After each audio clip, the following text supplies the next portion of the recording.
Hi friends, welcome back to Nisha cooking channel.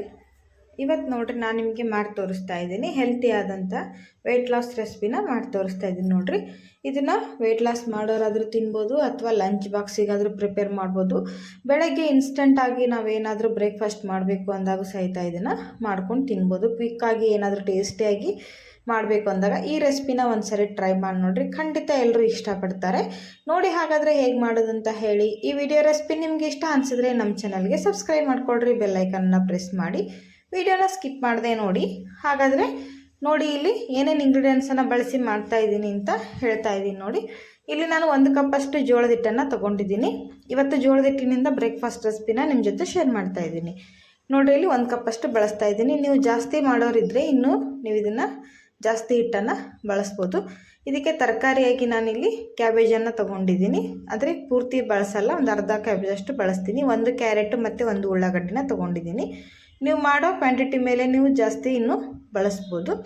ಈಗ ಇದನ್ನು cut ಮಾಡಿ ತೊಗೊಂಡು ಬರ್ತೀನಿ. ಇಲ್ಲಿ ಮಸಾಲೆಗೆ ನೋಡಿರಿ, ಖಾರಕ್ಕೆ ನಾನು ಹಸಿಮೆಣಸಿನ್ಕಾಯಿ ಮತ್ತು 1 ಸ್ಪೂನಷ್ಟು ಜೀರಿಗೆ, 1 ಕಪ್ಪಷ್ಟು ಕೊತ್ತಂಬರಿ ಸೊಪ್ಪು ಮತ್ತು ಸ್ವಲ್ಪ ಕರಿಬೇ ಸೊಪ್ಪು ಮತ್ತು 2 ಗೆಡ್ಡೆ ಬೆಳ್ಳುಳ್ಳಿನ ತೊಗೊಂಡಿದ್ದೀನಿ. ನೋಡಿರಿ, ಇದನ್ನು ಈಗ ಮಿಕ್ಸರ್ ಜಾರಿಗೆ ಹಾಕಿ ನಾನು ನೈಸಾಗಿ ಗ್ರೈಂಡ್ ಮಾಡಿ ತೊಗೊಂಡು ಬರ್ತೀನಿ. ಅಂದರೆ ಫೈನ್ ಪೇಸ್ಟ್ ಆಗಿ ಇದನ್ನು ಗ್ರೈಂಡ್ ಮಾಡಬೇಕು. ಕೊತ್ತಂಬರಿ ಸೊಪ್ಪನ್ನು ಸ್ವಲ್ಪ ಜಾಸ್ತಿ ಹಾಕಿರಿ, ಆವಾಗ ಟೇಸ್ಟ್ ಚೆನ್ನಾಗಿ ಬರುತ್ತೆ. ನೋಡಿ, ಇಲ್ಲಿ ಗ್ರೈಂಡ್ ಮಾಡಿ ತೊಗೊಂಡು ಬಂದಿದ್ದೀನಿ. ನಿಮಗೆ ಖಾರಕ್ಕೆ ಎಷ್ಟು ಬೇಕೋ ಅಷ್ಟು ಮೆಣಸಿನ್ಕಾಯನ್ನ ಬಳಸಿ ಈ ಪೇಸ್ಟನ್ನು ರೆಡಿ ಮಾಡಿಕೊಳ್ರಿ. ಇದನ್ನು ಹಾಕೋದ್ರಿಂದ ಟೇಸ್ಟ್ ಕೂಡ ತುಂಬ ಚೆನ್ನಾಗಿ ಬರುತ್ತೆ. ಇಲ್ಲಿ ನೋಡಿ, ತರಕಾರಿನೂ ಸಹಿತ ನಾನಿಲ್ಲಿ ಗ್ರೇಟ್ ಮಾಡಿ ತೊಗೊಂಡು ಬಂದಿದ್ದೀನಿ. ಕಾಯಿ ತುರಿಯೋದಿರುತ್ತಲ್ವ, ಅದರಿಂದ ಈ ಥರ ನೈಸಾಗಿ ಗ್ರೇಟ್ ಮಾಡಿ ತೊಗೊಳ್ರಿ. ಅಂದರೆ ತಿನ್ನಬೇಕಾದ್ರೆ ತುಂಬ ಟೇಸ್ಟ್ ಕೊಡುತ್ತೆ. ಕ್ಯಾಬೇಜನ್ನು ಸಹಿತ ಇದೇ ರೀತಿ ತೊಗೊಂಡಿದ್ದೀನಿ ನಾನು. ನಿಮಗೆ ಜಾಸ್ತಿ ಬೇಕನ್ನೋರು ಜಾಸ್ತಿ ಯೂಸ್ ಮಾಡಬೇಕು, ಕಡಿಮೆ ಬೇಕನ್ನೋರು ಕಡಿಮೆ ಯೂಸ್ ಮಾಡ್ಕೋಬೋದು. ಇದಕ್ಕೆ ಸ್ವಲ್ಪ ಕೊತ್ತಂಬರಿ ಸೊಪ್ಪು, ಕರಿಬೇ ಸೊಪ್ಪನ್ನು ತೊಗೊಂಡಿದ್ದೀನಿ. ಉಳ್ಳಾಗಡ್ಡಿನೂ ಸಹಿತ ಸಣ್ಣಗೆ ಕಟ್ ಮಾಡಿ ತೊಗೊಂಡಿದ್ದೀನಿ. ಇಲ್ಲಿ ನೋಡಿರಿ, ಇದನ್ನು ಎಲ್ಲ ಮಿಕ್ಸರ್ನ ರೆಡಿ ಮಾಡೋಣ. ಇದನ್ನು ಬ್ಯಾಟರ್ನ ಒಂದು ಬುಟ್ಟಿಲಿ ನಾನು ಇದನ್ನು ಹಾಕ್ತಾಯಿದ್ದೀನಿ. ಒಂದು ಪಾತ್ರೆಗೆ ಇದನ್ನು ಹಾಕಿರಿ. ಹಿಟ್ಟು ಕಲಸೋದಕ್ಕೆ ಎಲ್ಲ ಕಟ್ ಮಾಡಿದಂಥ ಕ್ಯಾರೆಟು, ಕ್ಯಾಬೇಜು ಮತ್ತು ಉಳ್ಳಾಗಡ್ಡಿ, ಕೊತ್ತಂಬರಿ ಸೊಪ್ಪು, ಕರಿಬೇನ ಹಾಕಿದ್ದೀನಿ. ಇದಕ್ಕೆ ನಾನಿಲ್ಲಿ 1 ಕಪ್ಪಷ್ಟು ಜೋಳದ ಹಿಟ್ಟನ್ನು ಬಳಸ್ತಾ ಇದ್ದೀನಿ. ನೋಡಿರಿ, ನಿಮ್ಮ ಹತ್ರ ಎಕ್ಸ್ಟ್ರಾ ಏನಾದರೂ ಸೌತೆಕಾಯಿ ಆಗಿರ್ಬೋದು, ಸೋರೆಕಾಯಿ, ಯಾವುದೇ ಸೊಪ್ಪು ಆಗಿರ್ಬೋದು, ನೀವು ಇದನ್ನು ಬಳಸಿ ಮಾಡ್ಬೋದು. ಇದಕ್ಕೆ ಎಕ್ಸ್ಟ್ರಾ ಆ್ಯಡ್ ಮಾಡ್ಬೋದು. ಇದಕ್ಕೆ ಇನ್ನು ಅರ್ಧ ಕಪ್ಪಷ್ಟು ನಾನಿಲ್ಲಿ ಗೋಧಿ ಹಿಟ್ಟನ್ನು ಹಾಕ್ತಾಯಿದ್ದೀನಿ. ಚಪಾತಿ ಮಾಡೋ ಹಿಟ್ಟನ್ನು ಹಾಕ್ತಾಯಿದ್ದೀನಿ. ನೋಡಿರಿ, ಸ್ವಲ್ಪ ಹಾಕಿದರೆ ಸಾಕು, ಜಾಸ್ತಿ ಏನು ಹಾಕೋದು ಬೇಡ. ಅಥವಾ ಗೋಧಿ ಹಿಟ್ಟು ಬೇಡ ಅನ್ನೋರು ಸ್ಕಿಪ್ ಮಾಡ್ಬೋದು. ನಾನಿಲ್ಲಿ ರುಚಿಗೆ ತಕ್ಕಷ್ಟು ಉಪ್ಪನ್ನು ಹಾಕಿದ್ದೀನಿ. ಮತ್ತು ನೋಡಿರಿ, ರೆಡಿ ಮಾಡ್ಕೊಂಬಂದಂತಹ ಹಸಿಮೆಣಸಿನ್ಕಾಯಿ ಖಾರದ ಪೇಸ್ಟನ್ನು ಹಾಕ್ತಾಯಿದ್ದೀನಿ. ನೋಡಿರಿ, ಇದು ನಿಮ್ಮ ಖಾರಕ್ಕೆ ಅನುಗುಣವಾಗಿ ನಿಮಗೆ ಎಷ್ಟು ಬೇಕೋ ಅಷ್ಟನ್ನು ಹಾಕಿರಿ. ನಾನಿಲ್ಲಿ 2 ಸ್ಪೂನಷ್ಟು ಹಾಕ್ತಾಯಿದ್ದೀನಿ. ಇದನ್ನೀಗ ಚೆನ್ನಾಗಿ ಮಿಕ್ಸ್ ಮಾಡ್ಕೊಳ್ಳೋಣ. ತುಂಬ ಟೇಸ್ಟಿಯಾಗಿ, ರುಚಿಯಾಗಿ ಮತ್ತು ಆರೋಗ್ಯಕರವಾದಂತಹ ರೆಸಿಪಿ. ನೋಡಿರಿ, ಮಿಸ್ ಮಾಡ್ಕೋಬೇಡ್ರಿ. ಒಂದು ಸರಿ ಈ ಥರ ಟ್ರೈ ಮಾಡಿ ನೋಡಿರಿ. ಮಕ್ಕಳು ತರಕಾರಿ ತಿಂತಿರೋದಿಲ್ಲ, ಕೆಲವೊಬ್ಬರು ಕ್ಯಾಬೇಜ್ ಅಂದರೆ ಬೇಡ, ಕ್ಯಾರೆಟ್ ಅಂದರೆ ಬೇಡ ಅಂತಿರ್ತಾರೆ. ಅಂಥವ್ರಿಗೆ ಈ ಥರ ತರಕಾರಿ ಬಳಸಿ ಈ ಥರ ಬ್ರೇಕ್ಫಾಸ್ಟ್ ಮಾಡಿಕೊಡ್ರಿ. ನೋಡಿರಿ, ತಟ್ಟೆ ಖಾಲಿ ಮಾಡ್ತಾರೆ. ಅಷ್ಟು ಚೆನ್ನಾಗಿರುತ್ತೆ, ಅಷ್ಟು ಟೇಸ್ಟಿಯಾಗಿ ಬರುತ್ತೆ. ಒಂದು ಸರಿ ಈ ವಿಧಾನದಲ್ಲಿ ಟ್ರೈ ಮಾಡಿ ನೋಡಿರಿ. ಇದನ್ನು ಫಸ್ಟ್ ನಾನು ಇಲ್ಲಿ ಡ್ರೈ ಮಿಕ್ಸನ್ನು ಮಾಡ್ತಾಯಿದ್ದೀನಿ. ಅಂದರೆ ನಾನು ಡೈರೆಕ್ಟಾಗಿ ನೀರು ಹಾಕಬಾರ್ದು. ಫಸ್ಟ್ ಇದನ್ನು ಒಣ ಹಿಟ್ಟಿನಲ್ಲೇ ತರಕಾರಿನ ಮಿಕ್ಸ್ ಮಾಡ್ಕೋಬೇಕು. ಯಾಕಂದರೆ ಕ್ಯಾಬೇಜ್ನಲ್ಲಿ ನೀರಿನಂಶ ಇರುತ್ತೆ. ನಾವು ಸಡನ್ನಾಗಿ ನೀರು ಹಾಕಿ ಕಲಸಿದ್ರೆ ನೋಡ್ರಿ, ನಾವು ಹಾಕಿರುವಂಥ ಖಾರ ಆಗಿರ್ಬೋದು, ಉಪ್ಪಾಗಿರ್ಬೋದು ಚೆನ್ನಾಗಿ ಮಿಕ್ಸ್ ಆಗೋದಿಲ್ಲ. ಈಗ ಇದಕ್ಕೆ ಸ್ವಲ್ಪ 1-2 ಸ್ಪೂನಷ್ಟು ನೀರನ್ನು ಹಾಕ್ತಾಯಿದ್ದೀನಿ. ಜಾಸ್ತಿ ನೀರು ಹಾಕಕ್ಕೆ ಹೋಗಬೇಡಿ, ತುಂಬ ನೀರು ಆಗಿಬಿಟ್ರೆ ಚೆನ್ನಾಗಿ ಬರೋದಿಲ್ಲ ರೆಸಿಪಿ. ನೋಡಿ, ನೀರು ನೋಡಿಕೊಂಡು ಇದನ್ನು ಚಪಾತಿ ಹಿಟ್ಟಿನ ಹದಕ್ಕೆ ಚೆನ್ನಾಗಿ ಇದನ್ನು ಮಿಕ್ಸ್ ಮಾಡ್ತಾ ಕಲಿಸ್ಕೊಳ್ರಿ ಹಿಟ್ಟನ್ನು. ನೋಡಿ, ನಾನು ಹೇಳ್ದಂಗೆ ನೀವಿನ್ನೂ ಜಾಸ್ತಿ ಕ್ವಾಂಟಿಟಿಲಿ ಮಾಡೋರಿದ್ದರೆ ನೀವು ಜಾಸ್ತಿ ಹಿಟ್ಟನ್ನು ಬಳಸ್ಬೋದು. ನೋಡಿರಿ, ಈ ಹದಕ್ಕೆ ಹಿಟ್ಟನ್ನು ರೆಡಿ ಮಾಡಿಕೊಳ್ರಿ. ಈ ಥರ ಮಿದ್ದಿ ಹಿಟ್ಟನ್ನು ಕಲಿಸ್ರಿ, ಆವಾಗ ಕರೆಕ್ಟ್ ಹದವಾಗಿ ಬರುತ್ತೆ. ನೋಡಿರಿ, ಇದನ್ನು ನೆನೆಸೋ ಅವಶ್ಯಕತೆ ಇಲ್ಲ. ನಾವು ಇನ್ಸ್ಟಂಟಾಗಿ ಬೇಗನೆ ಹಾಗೆ ಕಲಸಿ ಹಾಗೆ ಮಾಡ್ಬೋದು. ನೋಡಿ, ಈಗ ಇದನ್ನು ಒಂದು 5 ನಿಮಿಷ ಸೈಡಿಗೆ ಎತ್ತಿಡೋಣ. ಟೈಮ್ ಇದ್ದರೆ ಇಡ್ರಿ, ಇಲ್ಲಾಂದರೆ ಡೈರೆಕ್ಟಾಗಿ ಹಾಗೇ ಮಾಡ್ಬೋದು, ಏನೂ ತೊಂದರೆ ಆಗೋದಿಲ್ಲ. ನೋಡಿರಿ, ಸ್ವಲ್ಪ ಈ ಥರ ಮಿದ್ದಿ ನಾದಿದ್ರೆ ತುಂಬ ಚೆನ್ನಾಗಿ ಪರ್ಫೆಕ್ಟಾಗಿ ಬರುತ್ತೆ. ನೋಡಿ, ಈ ಹದಕ್ಕೆ ಇರಬೇಕು ಹಿಟ್ಟು. ತುಂಬ ನೀರಾಗಬಾರ್ದು, ತುಂಬ ಗಟ್ಟಿಯಾಗಬಾರ್ದು. ಇಲ್ಲಿ ನೋಡಿ, ಇದನ್ನು ತಟ್ಟೋದಕ್ಕೆ ನಾನಿಲ್ಲಿ ಒಂದು ಆಯಿಲ್ ಪೇಪರ್ ಶೀಟನ್ನು ತೊಗೊಂಡಿದ್ದೀನಿ. ನೀವು ಹೋಳಿಗೆ ಪೇಪರ್ ಇದ್ದರೆ ಅದನ್ನು ಬಳಸ್ಬೋದು. ಇಲ್ಲಾಂದರೆ ಈ ಥರ ಪೇಪರ್ ಎಣ್ಣೆ ಪೇಪರ್ ಇರುತ್ತಲ್ವ ಅದನ್ನು ಕಟ್ ಮಾಡಿ ತೊಗೊಳ್ರಿ. ಅದ್ರ ಮೇಲೆ ನಿಮಗೆ ಯಾವ ಗಾತ್ರಕ್ಕೆ ಬೇಕೋ ಆ ಗಾತ್ರಕ್ಕೆ ಉಂಡೆಗಳನ್ನಾಗಿ ಮಾಡಿಕೊಂಡು ಇದನ್ನು ತಟ್ಕೊಳ್ರಿ. ನಾವೀಗ ಮಾಮೂಲು ತಾಲಿಪಟ್ಟು ಎಲ್ಲ ತಟ್ತೀವಲ್ವ ಆ ರೀತಿ ಇದನ್ನು ತಟ್ಕೋಬೇಕು. ಅಕ್ಕಿ ರೊಟ್ಟಿ ಆಗಿರ್ಬೋದು, ನಾವು ಈ ಥರ ತಟ್ತೀವಿ ನೋಡಿರಿ. ಹೀಗೆ ನೀವು ಮಕ್ಕಳಿಗೆ ಮಾಡೋದಿದ್ರೆ ಈ ಥರ ಚಿಕ್ಕ ಚಿಕ್ಕದಾಗಿ ಮಾಡಿಕೊಡ್ರಿ. ತುಂಬ ಇಂಟ್ರೆಸ್ಟಿಂಗ್ ಆಗಿರುತ್ತೆ, ತಿನ್ನೋಕ್ಕೆ ಚೆನ್ನಾಗಿರುತ್ತೆ. ನೋಡಿ ಇಲ್ಲಿ ಇಷ್ಟಿಷ್ಟೇ ರೆಡಿ ಮಾಡಿಕೊಳ್ರಿ. ಇಲ್ಲಿ ತವ ಕೂಡ ಬಿಸಿ ಮಾಡೋಕ್ಕೆ ಇಟ್ಟಿದ್ದೀನಿ ನಾನು ಆಲ್ರೆಡಿ. ತವ ಕೂಡ ಬಿಸಿ ಆಗಿದೆ, ಚೆನ್ನಾಗಿ ಬಿಸಿ ಆಗಬೇಕು ತವ, ಆವಾಗ ಅಂಟೋದಿಲ್ಲ, ಬೇಗ ಎದ್ದು ಬರುತ್ತೆ ನೋಡಿರಿ. ಈಗ ನೋಡಿರಿ ತವ ಚೆನ್ನಾಗಿ ಕಾದಿದೆ. ಇದಕ್ಕೆ ನಾವು ರೆಡಿ ಮಾಡ್ಕೊಂಡಂತಹ ಈ ರೊಟ್ಟಿನ ಹಾಕೋಣ ನೋಡಿರಿ. ಇದನ್ನ ಇವಾಗ ತೆಗೆದು ಕೈಯಲ್ಲಿ ತಗೊಂಡು ಹಾಕಿರಿ. ಈಗ 1 ಸ್ಪೂನಷ್ಟು ಎಣ್ಣೆನ ಹಾಕಿ ತವಾಗೆ. ಇಲ್ಲಾಂದರೆ ನೀವು ತುಪ್ಪನೂ ಬಳಸಿ ಮಾಡ್ಬೋದು ಅಥವಾ ಬೆಣ್ಣೆ ಆದರೂ ಬಳಸಿ ಮಾಡ್ಬೋದು. ತುಂಬ ಚೆನ್ನಾಗಿರುತ್ತೆ ಟೇಸ್ಟು. ನೀವು ಯಾವುದು ಬಳಕೆ ಮಾಡ್ತೀರೋ ಅದನ್ನು ಯೂಸ್ ಮಾಡಿ ಮಾಡಿಕೊಡ್ರಿ, ಎಲ್ಲದೂ ಚೆನ್ನಾಗಿರುತ್ತೆ ಟೇಸ್ಟು.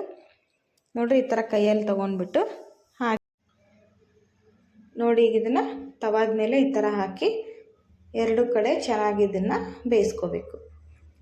ನಾನು ಹೇಳ್ದಂಗೆ ನೀವು ಚಿಕ್ಕದಾಗಿ ಮಾಡ್ಬೋದು ಅಥವಾ ದೊಡ್ಡದಾಗಿಯೂ ಮಾಡ್ಬೋದು. ಮಕ್ಕಳಿಗಾದರೆ ಈ ಥರ ಮಾಡಿಕೊಡ್ರಿ, ತಿನ್ನೋಕ್ಕೆ ಇಷ್ಟಪಡ್ತಾರೆ. ಈಗ ಇದು ಬೇಯೋದ್ರಲ್ಲೇ ಇನ್ನೊಂದನ್ನು ನಾವು ತಟ್ಟಿ ರೆಡಿ ಮಾಡ್ಕೊಳ್ಳೋಣ. ಹೀಗೆ ನೋಡಿರಿ ಒಂದನ್ನು ಬೇಯಿಸ್ತಾ ಒಂದನ್ನು ತಟ್ತಾನೆ ಬೇಗನೆ ರೆಡಿ ಮಾಡ್ಕೋಬೋದು ನೋಡಿರಿ. ಜಾಸ್ತಿ ಟೈಮ್ ಏನು ತಗೊಳ್ಳೋದಿಲ್ಲ ನೋಡಿರಿ. ಇದೇ ರೀತಿ ಈಕ್ವಲ್ ಆಗಿ ತಟ್ಟ್ರಿ, ಅಂದರೆ ಕೈಗೆ ಸ್ವಲ್ಪ ಎಣ್ಣೆ ಸವರ್ಕೊಳ್ರಿ, ಆವಾಗ ಅಂಟೋದಿಲ್ಲ ಹಿಟ್ಟು ಕೈಗೆ. ನೋಡಿ ಚೆನ್ನಾಗಿ ರೆಡಿಯಾಗಿ ಬರುತ್ತೆ ನೋಡಿ. ಒಂದತ್ರ ದಪ್ಪಗೆ ಒಂದತ್ರ ತೆಳ್ಳಗೆ ಮಾಡೋಕ್ಕೆ ಹೋಗ್ಬಿಡ್ರಿ. ಚೆನ್ನಾಗಿ ಇದನ್ನು ನಿಮ್ಗೆ ಹೇಗೆ ಬರುತ್ತೋ ಆ ರೀತಿ ಈ ಥರ ನೋಡಿರಿ ಎಲ್ಲ ಕಡೆಯೂ ಚೆನ್ನಾಗಿ ನೀಟಾಗಿ ತಟ್ಕೊಳ್ರಿ, ಚೆನ್ನಾಗಿ ಬರುತ್ತೆ. ಅಂದರೆ ದಪ್ಪ ತೆಳ್ಳಗೆ ಆಗೋದಿಲ್ಲ. ಇದನ್ನು ಸ್ವಲ್ಪ ನಾನು ದೊಡ್ಡದಾಗಿ ಮಾಡ್ತಾಯಿದ್ದೀನಿ. ಅಂದರೆ ನೋಡಿರಿ ಈ ಥರ ಎಡ್ಜಸ್ ಎಲ್ಲ ಸ್ವಲ್ಪ ಕ್ರ್ಯಾಕ್ ಆದರೆ ಈ ಥರ ಅದನ್ನು ಲೆವೆಲಾಗಿ ಮಾಡಿಕೊಡ್ರಿ, ತುಂಬ ಚೆನ್ನಾಗಿ ಬರುತ್ತೆ ನೋಡಿರಿ. ಈ ಥರ ತರಕಾರಿ ಹಾಕಿದರೂ ಕೂಡ ತಿನ್ನೋಕ್ಕೆ ಇಂಟ್ರೆಸ್ಟಿಂಗ್ ಇರುತ್ತೆ ಮತ್ತು ಟೇಸ್ಟ್ ಕೂಡ ಚೆನ್ನಾಗಿರುತ್ತೆ, ಆರೋಗ್ಯಕ್ಕೂ ತುಂಬ ಒಳ್ಳೆಯದು ನೋಡಿರಿ. ನೀವು ವೆಯ್ಟ್ ಲಾಸ್ ಮಾಡೋರಿದ್ದರೆ ಎಣ್ಣೆನ ಸ್ಕಿಪ್ ಮಾಡಿ ಹಾಗೇ ನೀವು ತಿನ್ಬೋದು ನೋಡಿರಿ. ಈಗ 2 ಕಡೆ ಇದನ್ನು ತಿರುಗಿಸಾಕಿ ಈ ಥರ ನೋಡಿರಿ ಕಲರ್ ಚೇಂಜ್ ಆಗೋವರೆಗೂ ಇದನ್ನು ಬೇಯಿಸ್ಕೊಳ್ರಿ. ಬ್ರೌನ್ ಕಲರ್ ಬರೋವರೆಗೂ ಬೇಯಿಸ್ಕೊಂಡ್ರೆ ಚೆನ್ನಾಗಿರುತ್ತೆ. ಹಸಿ ಬಿಸಿ ಇದ್ದರೆ ಟೇಸ್ಟ್ ಚೆನ್ನಾಗಿರೋದಿಲ್ಲ. ಈ ಥರ 2 ಕಡೆ ಚೆನ್ನಾಗಿ ಫ್ರೈ ಮಾಡಿ ಬೇಯಿಸ್ಕೊಳ್ರಿ. ಈಗ ನೋಡಿರಿ ಮತ್ತೊಂದು ತಟ್ಟಿ ನಾನು ರೆಡಿ ಮಾಡಿದ್ದೆ, ಅದನ್ನು ಕೂಡ ಇದಕ್ಕೆ ತವಾಗ ಹಾಕಿ ಬೇಯಿಸೋಣ. ಅದಕ್ಕಿಂತ ಮುಂಚೆ ಒಂದು ಸ್ವಲ್ಪ ಎಣ್ಣೆ ಹಾಕಿ ಇದಕ್ಕೆ ನೋಡಿ ಇದನ್ನು ಕೂಡ ಈ ಥರ ಕೈಯಲ್ಲಿ ತೊಗೊಂಡು ಹಾಕಿ ನೋಡಿರಿ ಎಷ್ಟು ಪರ್ಫೆಕ್ಟಾಗಿ ಬರ್ತಿದೆ ಅಂಥೇಳಿ. ಸ್ವಲ್ಪ ಸುತ್ತ ಕಡೆಯೂ 1 ಸ್ಪೂನಷ್ಟು ಎಣ್ಣೆನ ಹಾಕಿ ಚೆನ್ನಾಗಿ ಇದನ್ನು ಫ್ರೈ ಮಾಡಿಕೊಡ್ರಿ. ಇದನ್ನು ಸಹಿತ ನೀವು ಇದನ್ನು ಟಿಕ್ಕಿ ಥರ ಮಾಡ್ಕೊಂಬಿಟ್ಟು ಡೀಪ್ ಫ್ರೈ ಆದರೂ ಮಾಡ್ಕೋಬೋದು ಎಣ್ಣೆಯಲ್ಲಿ. ನಾನಿಲ್ಲಿ ಬೇಯಿಸಿ ತೋರಿಸ್ತಾ ಇದ್ದೀನಿ. ಇದೇ ರೀತಿ ನೋಡಿರಿ ಎಲ್ಲ ರೊಟ್ಟಿಗಳನ್ನು ನೀವು ರೆಡಿ ಮಾಡ್ಕೋಬೋದು, ಬೇಗನೆ ಆಗುತ್ತೆ ನೋಡಿ. ಒಂದು ಬೇಯಿಸೋದ್ರೊಳಗೆ ಇನ್ನೊಂದು ತಟ್ಟಿ ರೆಡಿ ಮಾಡಿಕೊಂಡ್ರೆ ಅದಾದಮೇಲೆ ಒಂದರಾದಮೇಲೆ ಒಂದು ಇದೇ ಥರ ಬೇಗನೆ ಮಾಡ್ಬೋದು. ನಾವು ಬೆಳಗಿನ ಅವಸರದಲ್ಲಿ ಬೇಗ ರೆಡಿ ಆಗುವಂತಹ ಬ್ರೇಕ್ಫಾಸ್ಟ್ ರೆಸಿಪಿ ನೋಡಿ ಇದು.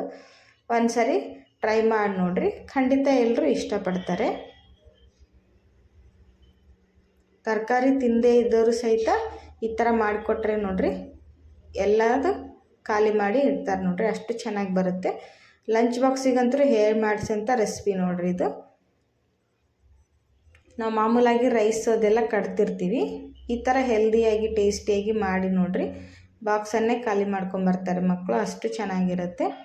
ಈಗ ನೋಡಿರಿ ನಾವು ಮೊದಲು ಹಾಕಿದಂಥ ರೊಟ್ಟಿ ಚೆನ್ನಾಗಿ ಒಂದು ಸೈಡ್ ಬೆಂದಿದೆ. ಈಗ ಇನ್ನೊಂದು ಸೈಡ್ ಇದನ್ನು ತಿರುಗಿಸಾಕಿ 2 ಕಡೆ ಚೆನ್ನಾಗಿ ಫ್ರೈ ಮಾಡ್ಕೊಳ್ಳೋಣ.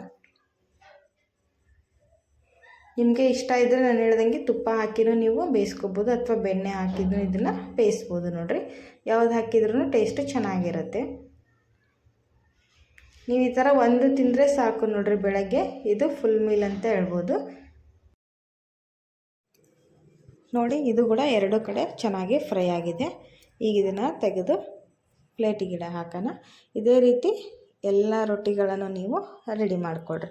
ನೀವು ರೊಟ್ಟಿ ಅಂತಲೂ ಕರಿಬೋದು ಅಥವಾ ತಾಲಿಪಟ್ಟು ಅಂತಾದರೂ ಹೇಳ್ಬೋದು ನೋಡಿರಿ. ಈಗ ನೆಕ್ಸ್ಟ್ ನಾನು ರೆಡಿ ಮಾಡ್ಕೊಂಡಂಥ ಇನ್ನೊಂದು ರೊಟ್ಟಿನೂ ಇದೇ ರೀತಿ ಬೇಯಿಸ್ಕೊಂಡು ರೆಡಿ ಮಾಡ್ತೀನಿ ನೋಡಿ. ನಾನು ಹೇಳ್ದಂಗೆ ನಿಮಗೆ ದೊಡ್ಡ ಗಾತ್ರದ ಬೇಕಾದರೆ ದೊಡ್ಡದಾಗಿ ಮಾಡ್ಬೋದು, ಚಿಕ್ಕದಾಗಿ ಬೇಕಾದರೆ ಚಿಕ್ಕದಾಗಿ ಮಾಡ್ಕೋಬೋದು. ನಿಮ್ಗೆ ಯಾವ ರೀತಿ ಅನುಕೂಲ ಇದೆಯೋ ಅದೇ ರೀತಿ ಮಾಡಿಕೊಂಡು ತಿಂದು ನೋಡಿರಿ, ಹೇಗೆ ಬಂತು ಅಂಥೇಳಿ ತಿಳಿಸಿ. ಈ ನಾನು ಮಾಡೋವಂಥ ಈ ರೆಸಿಪಿ ನಿಮಗೆ ಇಷ್ಟ ಅನಿಸಿದ್ರೆ ನಮ್ಮ ಚಾನಲ್ಗೆ ಸಬ್ಸ್ಕ್ರೈಬ್ ಮಾಡಿಕೊಡ್ರಿ, ಬೆಲ್ ಐಕನನ್ನು ಪ್ರೆಸ್ ಮಾಡಿರಿ. ಯಾಕೆ ಬೆಲ್ ಐಕನ್ ಪ್ರೆಸ್ ಮಾಡಬೇಕು ಅಂದರೆ ನಾನು ಹಾಕೋ ಡೈಲಿ ವಿಡಿಯೋ ನೋಟಿಫಿಕೇಷನ್ ನಿಮಗೆ ಬರುತ್ತೆ. ಆವಾಗ ನಾನು ಮಾಡೋ ವಿಡಿಯೋ ರೆಸಿಪಿಗಳನ್ನು ನೀವು ಮೊದಲು ನೋಡ್ಬೋದು.